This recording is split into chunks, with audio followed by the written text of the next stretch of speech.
Hello again, everyone, and welcome to another edition of Backyard Farmer. I'm Kim Todd. We've got another fun hour ahead as we answer all of those gardening questions. Please keep in mind we are not taking your phone calls at this time, but you can still send us those emails and pictures, byf@unl.edu, and tell us where you're from. While you're at home, why not also check out some of our social media pages? That includes Facebook, YouTube, Twitter, and Pinterest. With that out of the way, let's take a look at some samples. And Bill, you brought in a piece of paper and a weed. Yeah, great, isn't it? It's great. So the first weed is beautiful. It's right here. It is a winter annual. It's called henbit. Mine's got a little wilted on me since I harvested it an hour ago. But this is a weed that we'll see in the landscapes. If you do see it flowered, it will be flowering this time of year, and it will have kind of purple color. And this is a winter annual, so it's going to die. So that is not really a thing that we're going to worry too much about. We'd say just mow it off. So what I really wanted to kind of talk about now is mowing. So this is something that I think is kind of important, right? We all have to mow our lawns. And one question we always get is, what height should I mow at? And every time we do that, I say 3 inches. Why do we say 3 inches? So I got a little chart I made up here in which I have different mowing heights, 1, 2, 3, and 4 inches. So what we want to do is maintain our grass to grow at about 1.5 inches a week. So this is the ideal growth rate. And so what that means is, if we're going to mow to the 1/3 rule, if we're mowing at 3 inches, we're going to go out and mow when the grass is 1.25 inches, and so we'd have to mow every 7 days. If you want to mow shorter, like at 2 inches, in order to stay to the 1/3 rule, that means you're going to have to mow every 4 days if you have 1.5 inches of growth a week. And so it's not bad to mow at 2 inches. Athletic fields are mowed at 1.5 inches, but they mow every 2 days because they need to keep up with their mowing. It's also important for fertility. If your growth rate is growing slower than 1.5 inches a week, say you're mowing weekly at 3 inches, but it doesn't seem like you're mowing very much, then you want to fertilize. If you're getting a lot of grass, then those are situations in which you can withhold fertilizer because the grass is already growing very much. So when you're trying to figure out, when to mow and when to fertilize, look at your mower, and when you're getting about a week's of growth in a week, that's kind of your goal when you're mowing at 3 inches. Excellent. And I like to mow. I mowed for the first time today. I really withheld. I mowed for the first time about 2 days ago. Okay. So there you go. Yeah.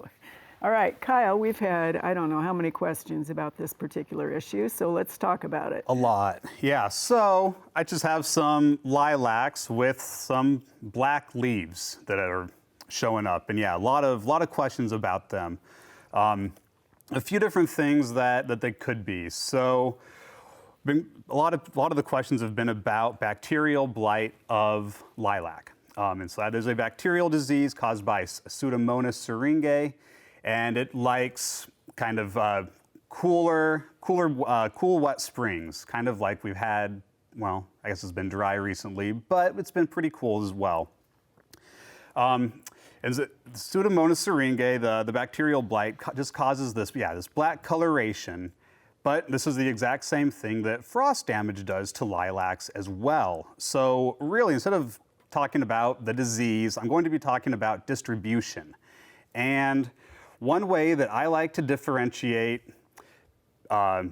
real diseases, and so those biotic diseases from the environmental things, the abiotic diseases such as heat, frost, etc., is distribution. And if we look at this lilac sprig, we do have some black leaf tips on every one of these, but you notice that it is on every single leaf where we're seeing that.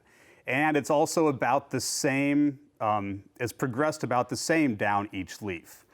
Disease tends to be a little bit more random than that. And so if it is a bacterial blight situation, we would maybe expect to see something a little bit more similar to this, where we have some leaves that are blackened, there we go, have some leaves that are blackened, but really not all of them. Also, it's not always the leaf tip. We do have some leaf margins that have that black coloration as well. But the other big thing is, it's just that some leaves aren't affected, and those that are affected are not all affected the same way. So again, disease tends to be a little bit more random, whereas those environmental problems tend to be a little bit more uniform in the foliage. And it could also be, Kyle, could it not, that some of those leaves are a little newer as they're growing out? Yes, exactly. This is a wait and see. Yep, yeah, and really and even if it is the bacterial blight, there's not a whole lot that you can do except for prune it out if you don't like those colors. So. Excellent, thanks, Kyle. John, you brought a pillowcase or something like that.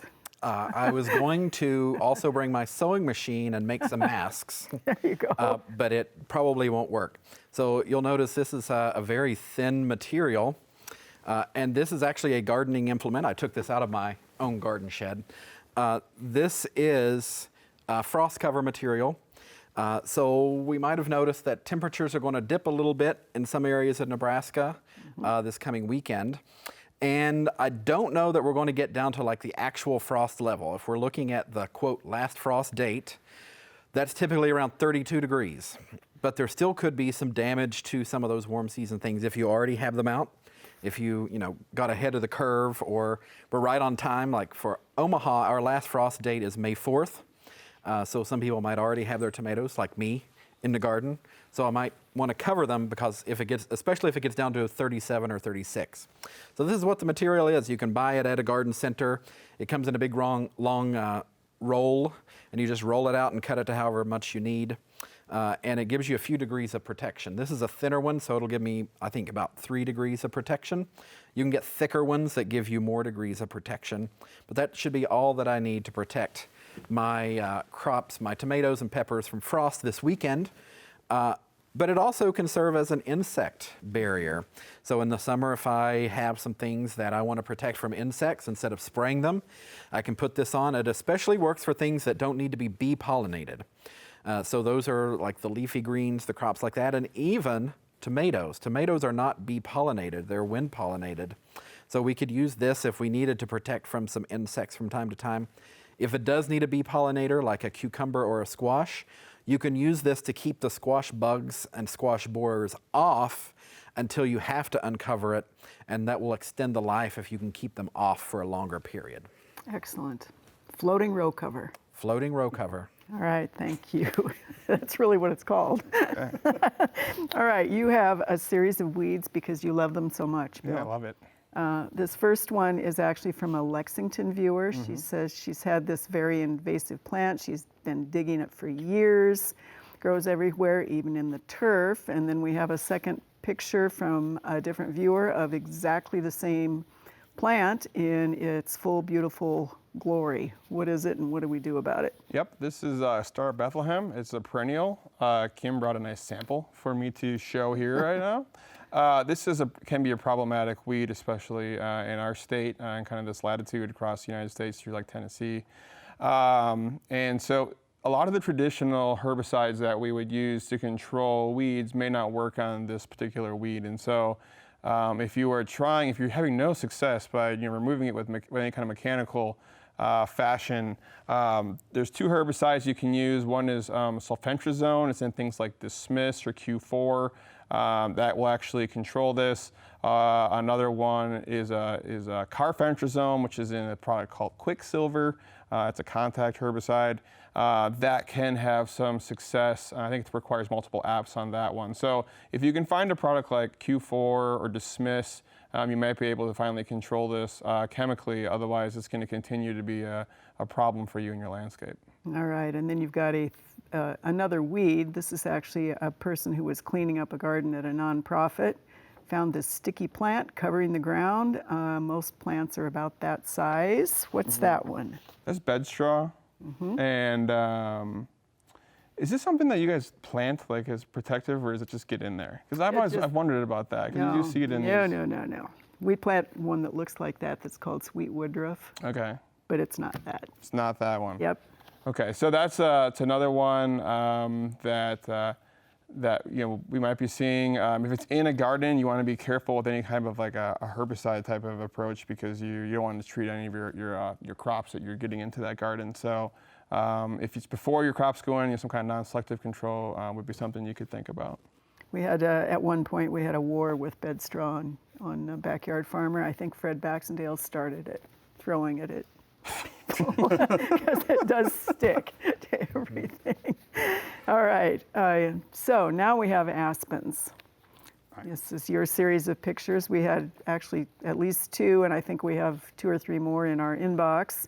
This is an Omaha viewer, the first one, a couple here. It's 4 years old. It's had this for about a year, and he has been treating it, he said. 2 of the 3 trunks look good, but then the rest doesn't. And then this third one is also an aspen with this beautiful big old things, and this is only about a 6-year-old aspen. So what do we see in here with these trees? Well, there are a few different cankers that can attack aspens. Typically, these black cankers like this are a Cytospora canker. That's one of the more damaging cankers that does hit aspens as well. You know, you said that you've been trying to manage it, and I'm assuming that that you've been doing some herbicide or fungicide applications. Unfortunately, with cankers, very difficult to control through fungicides. Really, because you need to be timing that fungicide application for when those spores are released. And unfortunately, when you have that much fungal growth on a tree, anytime environmental conditions are conducive to fungal growth, it's going to be releasing spores. So you need to be applying that fungicide really about every 7 to 10 days if you do want control. That's why we always recommend with cankers, really just pruning them out is going to be your best bet. This one is pretty severe. May want to start thinking about a new tree as well, unfortunately. Exactly. And then you have a peach from Kearney that has a pretty bad location, bad trunk, peach. There were 2 or 3 spots on this particular tree, Kyle, that look like this. What are we going to recommend here? Yeah, so that's just gummosis is the term for that. And so really it almost look like those trees are exuding sap. If you'd go and touch it, it's probably a little bit sticky. When it's fresher, it's probably a little bit more orange as well than when it dries. It does dry a little bit dark. And that gummosis is really just a response to general stress. It's not necessarily a disease per se, but it can indicate drought stress, heat stress. There's also a few insects. The peach borer can cause an increase in gummosis. So really, if there's not other issues with the tree, I would just I'd do things that promote general tree health. So adequate water, adequate fertilization, things like that. All right, thanks, Kyle. Well, since Kyle gave you the lead in, John, you have a whole series of questions that are lilac related. Okay. The first one here is a Trainer, Iowa viewer. This is a 3rd year for this particular lilac, doing pretty poorly and doing this kind of shrivel, no scale, any of those kinds of things. She's thinking we're going to tell her to dump this particular plant. And then you've got another, and that's the foliage on that one. And then our next one is what's happening to the lilacs. This is a Lincoln viewer. No flowers, curled and twisted leaves, blackened, blackening. This is a 50-year-old planting. And then your final one is actually a Japanese tree lilac. So related to lilacs, it's 8 years old. This is on an acreage in Gretna. It's always been healthy. This year the leaves are weird, sparse, all those kinds of things. So what do we think, horticulturist? And I know you and Kyle discussed this. Yeah, so we might sort of go back and forth on this a little bit. I think it's probably one of those games of, is it Pseudomonas or is it something else, or is it frost and cold damage? Mm-hmm. I think probably a lot of this is the cold damage. Mm-hmm. Just looking at that, and like those buds that were kind of shriveled up, looks like they're coming out and the temperature's a little cold and they're getting damaged. Mm-hmm. If you're having a tree or shrub that is supposed to be blooming and it doesn't bloom, then there is something going on. Either it's not a good quality, like if you bought it at if you didn't buy it at like a good garden center or order it from a great catalog. You could have, just a poor, what we would call like failure to thrive, I think would be something that you could say, the condition isn't exactly right for it, or it isn't a top quality. Or we could always be having these issues, like this spring, we are having that cool spring. And as Kyle said, we either have this frost or freeze damage, which I think was some of those leaves going on, or that tree lilac, it did look a little spottier than the others. So there could be some of that Pseudomonas going on. And Kyle can follow up with this, but we were talking about sometimes that gives you more damage when you have freeze and frost, correct? Yeah, so Pseudomonas is a really cool bacteria.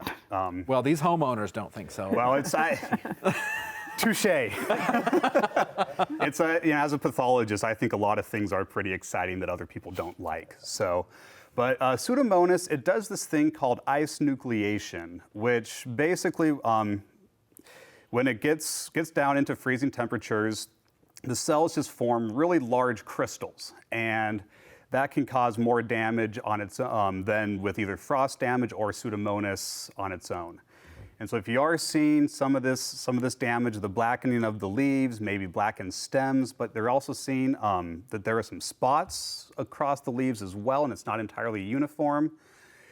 That could easily be Pseudomonas, and then you have Pseudomonas combined with our cooler than average temperatures, and now we could be seeing a little bit more damage than normal. All right, thanks guys. Yeah. All right, so just a friendly reminder, we do live in a prairie state. Sure, it is fun to take those pretty plants home from the garden center, try them out, but our native plants will give you years of satisfaction, and many of them take very little attention. So here to tell us about the importance of planting natives is Nathan Duffy of Midwest Natives here in Lincoln.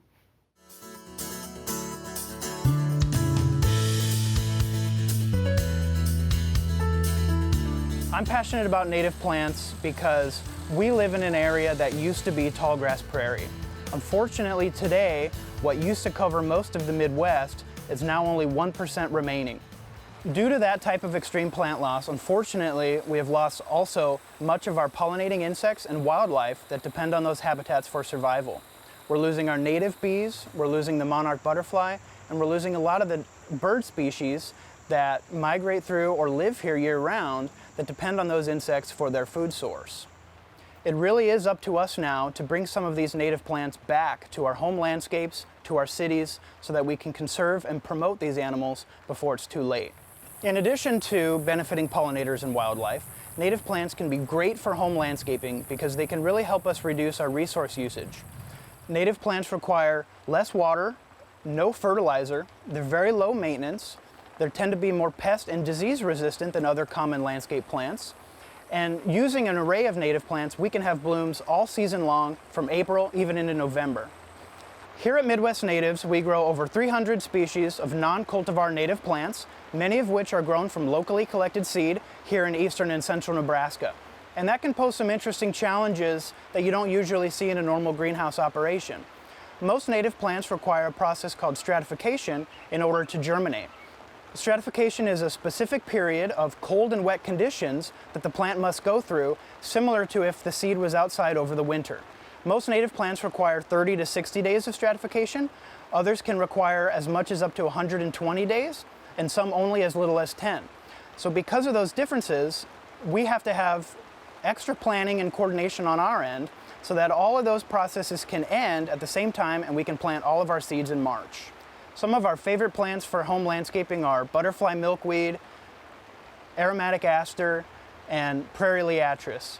These plants provide amazing nectar sources as well as larval food hosts for monarch butterflies and other pollinating insects. We want to say thanks to Nathan for letting us see those wonderful plants in his greenhouse. He was a 2018 grad of horticulture and also a part of the UNL Angler program. So shout out to UNL for that good entrepreneurial thing. All right, Bill, next up. This is turf, so you can relax a little. This is a viewer in Holdridge, south of Holdridge a little bit. Yep. They're not sun-shade patches, but a patch of grass with seed heads, making those lighter areas, and there's the seed heads. He thinks it's Poa annua. he wonders how to get rid of that or what to do to control it. Nice job on the name, Poana. Yeah, this is an annual bluegrass. If you watch golf on TV, they might call it Poana, but it's Poana. It's a particularly troublesome weed, but really in shady areas and areas that are mowed short. This grass really doesn't like to be mowed any higher than 2 inches. And so if you're having this issue, mowing a little bit higher can help. There's another relative of it that's very similar, rough bluegrass, Poa trivialis, that can also make seed heads this time of year. It also likes shady, wet soils, just like Poana does. But based on those pictures, it really looks like the annual bluegrass type. Very hard to control. It's the #1 weed. The golf courses are constantly trying to battle. Not a lot of options for it, unfortunately, besides non-selective control, unfortunately. All right, and then your next one is a Syracuse viewer, and she said she's had a lot of thatch buildup in this one. It's creating these patches in the lawn. She's thatched it. She's put weed and feed on it. Keeps getting worse every year. What are you going to suggest? Yeah, one of the things she asked her too was she mulch mows, and is this a result of mulch mowing? The answer is no. Thatch issues occur mainly from overwatering. That is our biggest issue from thatch. I don't care if it's a golf course fairway to a home lawn. When we overwater, we just don't see the same degradation of thatch that you normally would see in a drier environment. So first thing I would do is watch the water, and then like you said, watch the fertility. If it really is extreme, going through and trying to remove some thatch with a power rake can be helpful, but let's make sure that grass is actively growing when we do that. And then again, fertilize based on your mower. So if you are already getting to more than 1.5 inches of growth a week, then we need to back off those fertility applications to try to minimize excessive fertilization. All right, thanks, Bill. Okay, so we have for you, Kyle, cherries Okay. that have just something a pathologist loves. Beautiful. He doesn't want this to happen again this year. These are obviously last year's pictures. What is this? This is brown rot. So we have some nice mummies that are forming here on the cherries. Brown rot it's a fungal pathogen, monolina. Yes. Something nobody can pronounce, exactly. including Yes. you. But very common, affects pretty much all the stone fruits, and so not only cherries but also nectarines, plums, peaches. Again, you name it. If it's a stone fruit, it can get this brown rot. Unfortunately, control can be rather difficult. This one starts in the infection process really early in the spring, and so overwinters as cankers on those branches.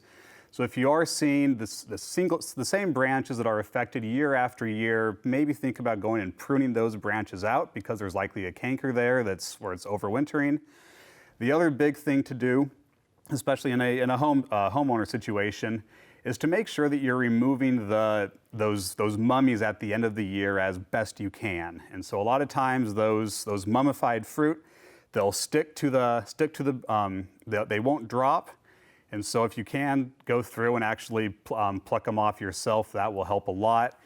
If it's a production situation, then we can start talking about fungicide applications. But again, a fungicide application is needed about every 5 to 8 days for this one. Normally not something you want to be doing in a home landscape. All right, and then you have a rhubarb question, and this is the Pawnee County area. She said, picture from last year and this year. The new one has a colored leaf, and this is what happened last year. She did say it froze this year. Most of the foliage looks great.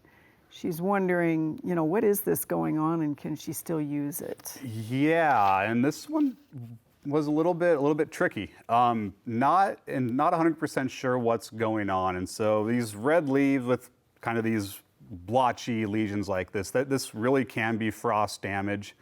The other thing that rhubarb can get is a bacterial soft rot of the crown.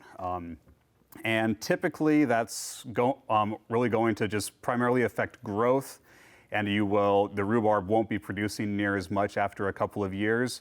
But in some occasions you can also get this red leaf disease that occurs, where we get kind of red blotchiness. But really with This one, I do think that think it's most likely the frost damage causing injury here.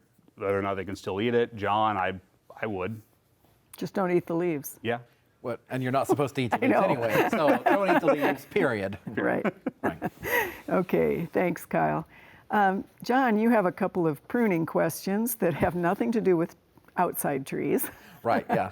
The first one, this is a Sutton viewer, and she calls it a Chicago fig. She's wondering, should she cut this off? When does she do it? Obviously, I think she wants it to turn into more than just a stick with a leaf or two. Mm-hmm. Well, the interesting thing about this, so this is a fig, but it's not like our houseplant figs that we would call, like the ficus tree, and we have a question about those coming up. Right. So they are both figs, but this is actually a hardy fig that in most parts of the country you grow outside. It's a little bit too cold in the winter here to really grow it successfully unless you had a really protected area. You might want to give it a try, but the interesting thing is that in most places it goes dormant in the winter, so the leaves would fall off, it would be in a cold area, and that's when you prune it. But we're growing it as a houseplant here, so that really, I don't know. I would probably still do it in winter, but it is, it's one of the reasons that I think it's not growing exactly like it should be more like bush type, Right. is that it's not having its dormant period and then reliefing out. The way that these fruit is very interesting because these are the ones that fruit, you grow up for fruit. The fruit develops and the main crop will be in the fall, but not all of them will develop and some of them will overwinter and develop in the spring.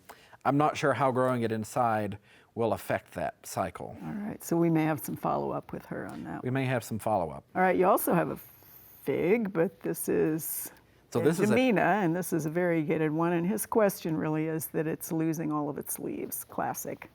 Yeah, so this is a tropical fig that we grow as a houseplant here. And when we see leaf drop, especially in the winter when we've got it inside or as an inside plant, there's a few things that could be going on. Number one, not enough light. That's probably one of the classic things with some of these tropical houseplants. A lot of mine are struggling this time of year to make it through. So that happens, or it could be uneven watering. Either you're underwatering or you're overwatering and causing some root damage. Those are the three major causes of that leaf loss. So I would take a look at those, and it'll be happier. Once we get warm enough, you could put it outside and give it a little bit more sun. Excellent. Thank you, John. Well, of course, we have not gotten much planted in our garden, and just to be on the cautious side, we are not going to plant anything until this weekend's cold front leaves. And about that cold snap, Terry James has some really good advice out at the Backyard Farmer Garden.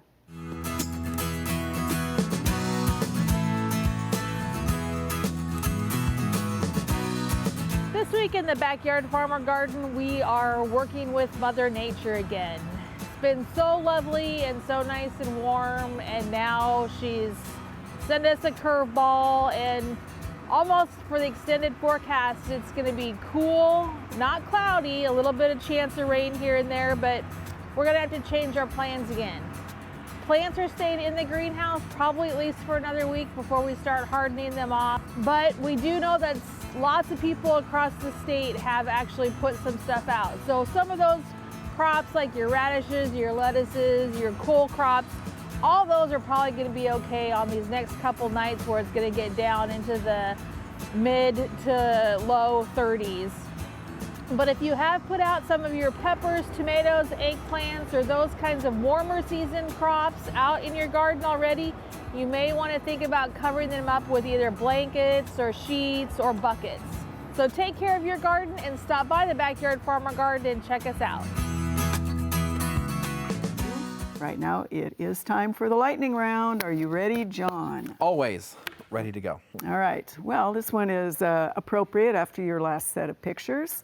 This is a viewer who is saying he has a Schefflera plant that is hitting the ceiling. Should he go ahead and cut it off?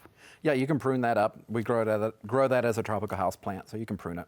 All right. Is there any way to determine what variety of bean a person has if you don't have the packaging? And these are green beans. I would save the seeds, let it dry down, and try to do some picture searching around and see, but it'll be touch and go. All right. We have a viewer who wonders if hostas are edible by human beings. They are. You can eat them. You can steam them like asparagus. All right. This is a Cedar Bluffs viewer who started all of her peppers inside, but she says her pepper and chini peppers are just sitting and doing nothing. Is that usual for them? Are they little? Sometimes peppers take a little bit longer. You want to look to make sure. You might need to move them into a potting soil, give them a little fertilizer if they don't perk up soon. All right. We have a lot of viewers saying they had red buds this year with very few flowers and a lot of dead twigs. Why? Probably some winter damage. All right. Can iris be moved now? You want to move those when they're dormant. I would wait until the fall, but technically you could. I mean, they're going to flower, and you could disrupt that, but you could.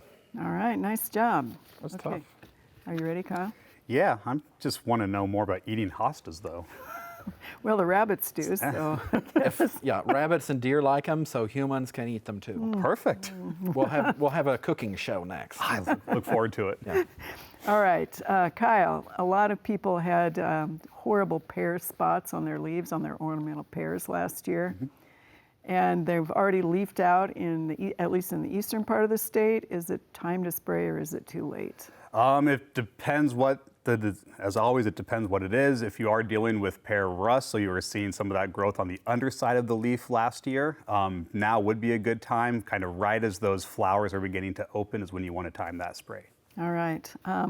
This is a Bennington viewer who does have a pear that does have a few of those black leaves on it, but they're asking, is this pear scab? Probably not. There also could be, there is a bacterial disease, pear leaf spot, that's caused by a xanthomonas that it could be as well. All right. Several viewers want to know what to spray on the junipers if the galls have already put out their orange sprouts. Nothing. Yeah. All right. Once again, elaborate? once again, we have spruce interior needles are dying. Is that also a spray window at this time? Yeah, there's a few different diseases that hit the interior needles of spruces. Typically, you want to have that fungicide application. The first two fungicide applications. First one when the needles are just beginning to expand to maybe about half expanded. Second application when those needles are fully expanded. Excellent. Nice job. All right, Bill, you ready? Yeah, let's do it. This is a Chase County viewer who wonders whether it is too late to use pendulum or trimec on their acreage.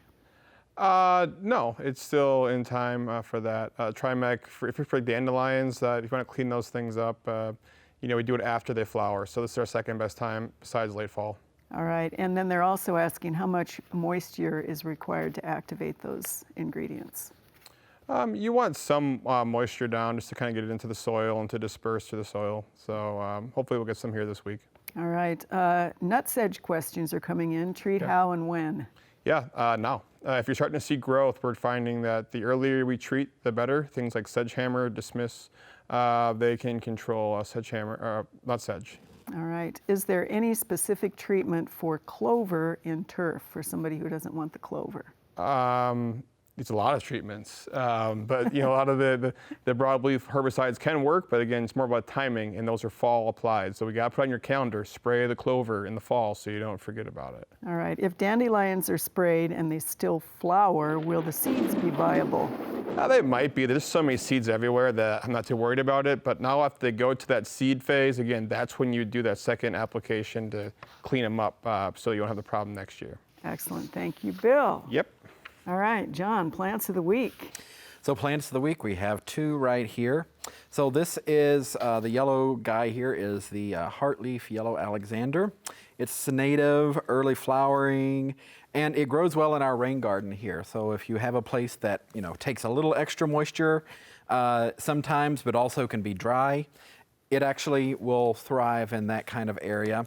It's part shade, seeds itself, so pretty good plant for your landscape. And then this little interesting fellow, this is prairie smoke. So we see these little sort of, I don't know, they look like troll heads or, troll whatever. doll. Yeah, the troll doll hair. So they're very interesting. It's also native, forms clumps, and the interesting thing is after it, it has the seed heads and then it has the flowers as well. So it's very interesting. This is the flower, so nodding heads, that'll open, that'll be pollinated, it turns into these very interesting seed heads, and then at some point these will probably be released and they will spread out a little bit. Full sun, dry conditions, though both very good native plants for your landscape. And in the backyard farmer garden. Yes. So come visit. All right, next round of picture questions. Bill, a weed, I'm afraid, from Okay. 2 different viewers. The first here is south of Firth, 4 acres of pasture that he is converting into fescue, and then he's got this interesting weed showing up in it. So I think we have a couple pictures of it, and then we have essentially the same weed Yep. from the same guy. So this is still the Yep. pasture sort of a situation. And this isn't uncommon. If you come from a pasture, field pennycress is a weed that you'll see there. It's generally, it's like a taproot. You can clean it up pretty easy. Most our herbicides clean it up, but mowing in a dense lawn will also minimize this. So as your fescue tightens up and you fertilize it and maybe seed those thin spots, you're gonna, this weed won't be a problem for you anymore. So don't worry too much about it. Just work on getting that lawn tight and just start mowing it, and this guy won't be a concern. All right, and then I think we either have one more picture of that same one in full flower, or we also have a picture of a Tufte Bluegrass sort of a situation. This person has bluegrass, has tufts of something else in it that he thinks is fescue.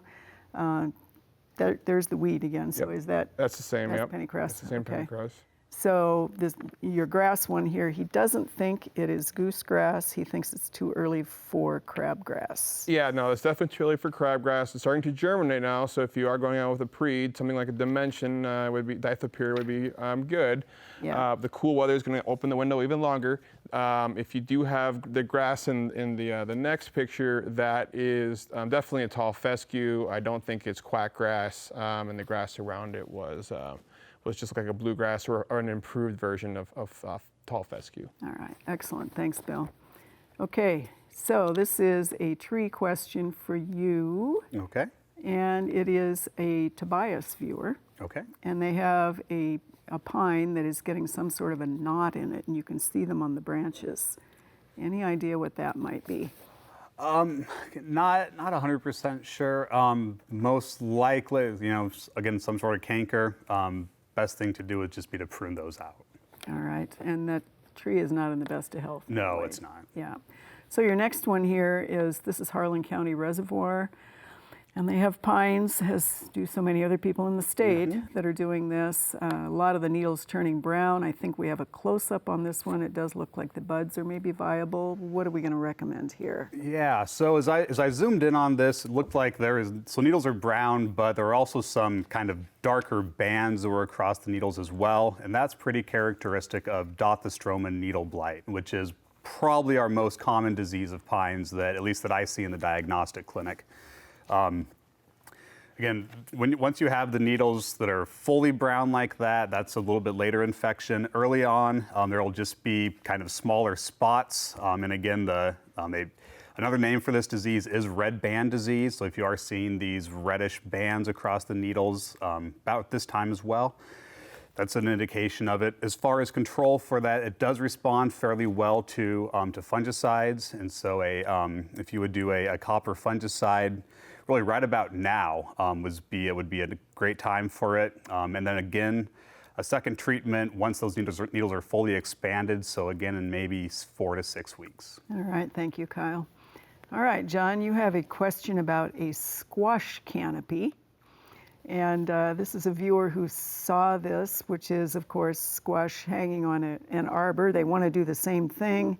They're wondering whether they have to start the vines in the ground or raised bed to be able to get them up and over in a single season, and what crop would we recommend? And I think we have a couple pictures maybe of what they saw last year.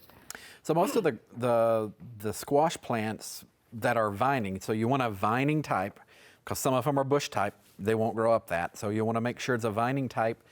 I think they would do fine on that. And you don't really have to start them in a raised bed. You can start them at ground level because most of them will grow plenty enough to cover that up. It's a very interesting concept. You know, you can build it as like a pergola, or if you want to build a structure, or I actually see people that go and get like the livestock fence panels and bend them and make like hoop structures in the garden and grow their crops up.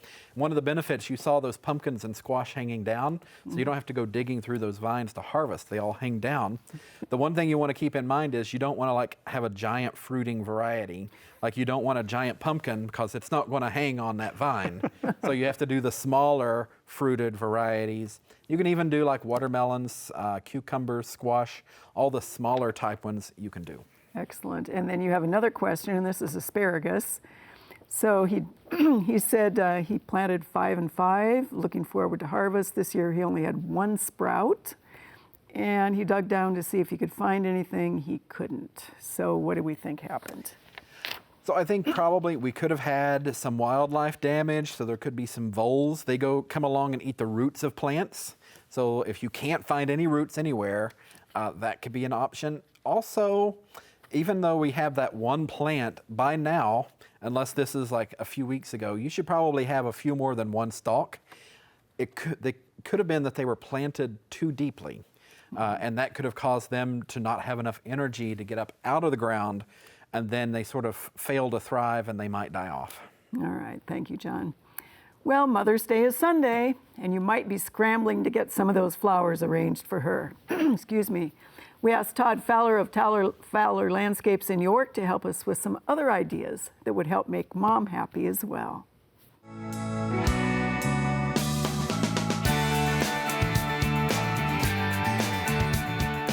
With Mother's Day coming up, here at the Garden Center we offer quite a few options to give for mothers.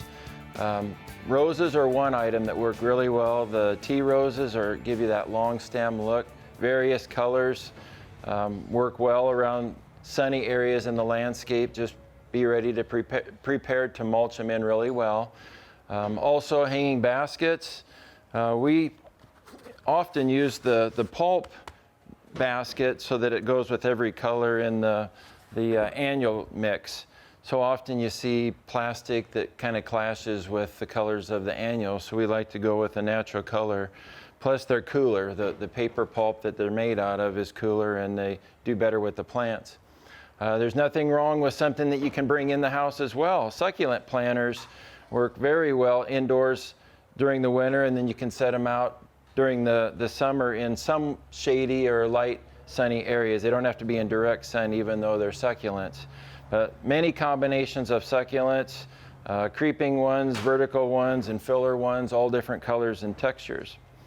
Also, we do Mother's Day planters, try to give a mix of different types of annuals. This particular one has Angelonia in it, which is an upright dark purple. They also come in pink. Geraniums work well in planters. Geraniums also work as Mother's Day plants just to give in themselves. They often get nice size in a pot and perform very well all summer. Some of the woody plants we also offer are different shade trees, fruit trees. We sell fruit trees, ornamental trees for gifts for Mother's Day, shrubs, lilac bushes, peonies, anything that can be planted in the ground for years to come and enjoyed either year-round like evergreen trees or seasonal with spring blooms and fall color. So when you stop in at the Garden Center for Mother's Day, we'd be happy to help you find things that last longer than bouquets of flowers. I agree to that, and we do say thanks to Todd at Fowler Landscapes in York for letting us into that store, giving us some really great ideas. Hurry up, Mother's Day is Sunday. All right, Bill, now we'll do those turf questions. Okay. I goofed on that one. So the question here is the bluegrass with tufts of something else in it. They're assuming it's fescue, doesn't know goosegrass, thinks it's too early for crabgrass. Is it indeed? Yeah, no, this is not goose or crab. It could be quackgrass, but to me it looks like old 4 types of tall fescue. All right, and then we have a viewer in Northeast Lincoln that put down plantation fescue Yep. Last summer, it's looking a little brown. What does he do? Yeah, I've seen a lot of this with tall fescues. Sometimes just slow to break dormancy. Just be a little patient. The heat will come. We need some more moisture. This plant likes a lot of water, and it should come right around. A little fertilizer in mid-May is my favorite time to fertilize. All right, excellent. Corkscrew willow. Awesome. Beautiful for a cut flower. This is a 3-year-old one in Omaha. This spring saw multiple branches with little black bands on them. I think we have a close-up of that one. He's wondering if that is willow blight, and can the tree be saved, or should he just remove it? He thinks it's in the soil, and if it is in the soil, can he plant another tree? Yeah, so willow blight is actually a combination of 2 different diseases. There's a willow scab, and then there's black canker of willow. And combined, they form willow blight. And again, I do think that you are dealing with at least the black canker here, whether or not scab. That would affect the leaves, so I can't really tell with that. Unfortunately, for replanting, that will affect other types of willow, but if you get away from the willows, other trees should be fine. All right, thank you. And then you have, I think, another one, which is a dogwood. And the question on that one is, what is this, and can that be pruned out? Yes, it can be pruned out. I think it's a Botrispharia canker, and so when you are, again, with cankers, we want to prune them out.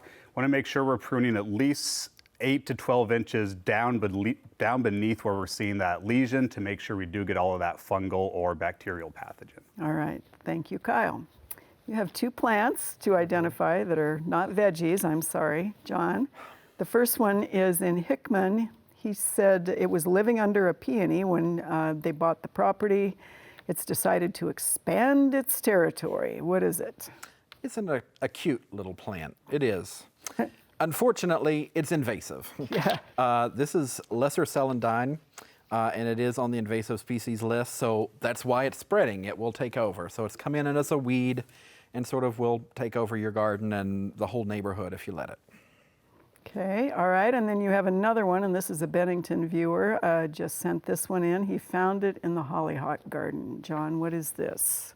Well, this one is less cute, but it is also just as invasive. This is garlic mustard, and it spreads. It's not spread as bad here. There are patches of it. You want to take it out. You don't want to let any of these spread. In other areas where it's become established, it takes over acres. So it will grow acres and acres. So you want to take both of those out. All right, excellent. All right, announcements. We have a couple of announcements, I think, today, which is always fun. The first is May Museum's 21st Perennial Plant Sale, Saturday, May 16th, 9 to 12. There is a rain date. That is in Fremont, and we will hopefully be able to have that sale. Some I know are canceled. And then our second one is Digging Deeper with Backyard Farmer. We have started that season. You can watch it on Facebook Thursdays at 8 o'clock Central this year. You can follow Backyard Farmer in any T, Nebraska to be able to find that. So that's getting started on that particular one. I hear you have an excellent first guest for the first one. Oh, I don't know. Some guy who knows vegetables. I don't know. Okay. Maybe John. Maybe it's John talking about vegetables. All right, Bill, this is a follow-up question on the nut sedge. Yeah. The products that you suggested using, can they be used safely in a vegetable garden? Oh, I would say no. I would watch the label on that one, but based on that, I would just think that would probably be bad. Bad idea. Sorry. Yeah, bad idea. Mm-hmm. All right, and Kyle, there were some beautiful pictures of some shrooms that came from a viewer in Alliance that were after the break. What were those? Those were oyster mushrooms. Most likely the type that grows on dead poplars. And so oyster mushrooms are some that are edible. They can be very tasty. However, unless you have a lot of experience going out and hunting mushrooms and foraging, would recommend that you never pick mushrooms up and just fry them. Get them from a can or a reputable salesman, unless you have the experience to go and forage on your own. And canned mushrooms, just don't go there. Yeah.